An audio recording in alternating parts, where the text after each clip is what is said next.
Olá, amigos, e sejam bem-vindos. Em uma única noite que praticamente reescreveu o xadrez geopolítico do Oriente Médio, o Irã lançou uma ofensiva em 3 frentes. Uma ação ousada, muito bem sincronizada. E olha, não foi um ato isolado, de forma alguma. Foi uma verdadeira declaração de força que ecoou no mundo todo, basicamente sinalizando que as antigas regras do jogo, bom, elas não valem mais. O que deixou todo mundo em alerta não foram só os ataques em si, sabe? Mas a arquitetura por trás deles. Pensa bem, um míssil balístico mirando o coração do programa nuclear de Israel. Ao mesmo tempo, um drone naval ataca no ponto mais sensível do comércio de petróleo.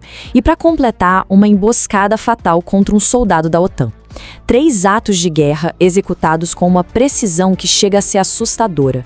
Isso não é caos, pessoal. Isso é uma mensagem, e uma mensagem bem clara. Então, para a gente entender o que realmente está em jogo aqui, a gente precisa decifrar cada um desses movimentos. Porque cada ataque foi uma peça calculada num tabuleiro muito, mas muito maior. Olha, Dimona não é uma instalação qualquer. É o símbolo máximo do poderio de Israel. É o segredo mais bem guardado do país, que foi desenvolvido lá nos anos 50 com a ajuda da tecnologia francesa. Então, quando o Irã mira ali, eles não estão apenas testando as defesas. Eles estão, literalmente, cutucando o coração do leão, mandando um recado bem direto. Nenhum lugar de vocês está seguro. A tática iraniana foi uma verdadeira tempestade perfeita.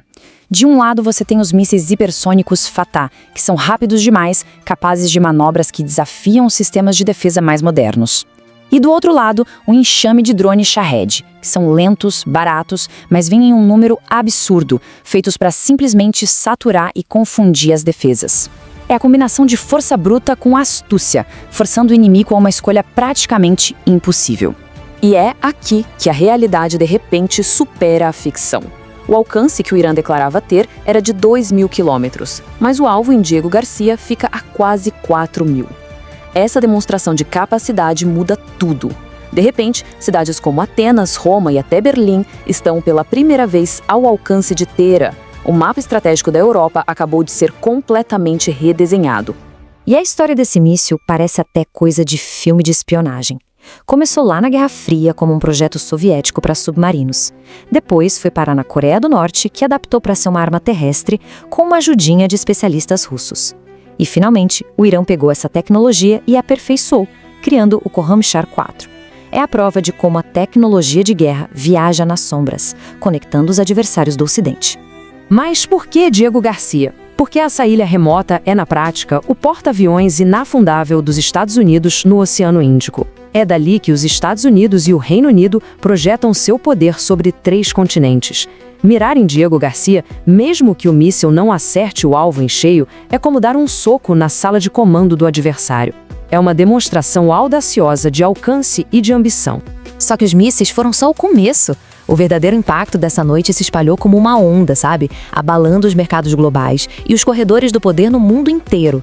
Enquanto os mísseis rasgavam os céus, no mar, o Irã atacava a jugular da economia mundial, o Estreito de Hormuz. Um petroleiro em chamas nesse ponto vital, por onde passam 20% de todo o petróleo do planeta, não é um ataque qualquer. É uma forma de dizer para o mundo que o Irã pode, a qualquer momento, fechar a torneira e mergulhar a economia global no mais absoluto caos. E o terceiro ato da noite simplesmente arrastou a OTAN para o centro da crise. A morte de um soldado francês por uma milícia que tem o apoio do Irã ativa o fantasma do artigo 5, aquele princípio de que um ataque a um membro é um ataque a todos.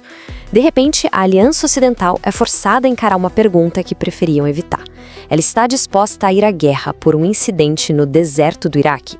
E essa citação, olha, ela captura perfeitamente o momento. Isso vai muito além de uma simples escalada. O Irã está reescrevendo o manual de guerra em tempo real, declarando que a antiga política de contenção acabou. O mundo precisa entender que está jogando um jogo completamente novo, com regras muito mais perigosas. E aqui está a genialidade cruel da estratégia iraniana.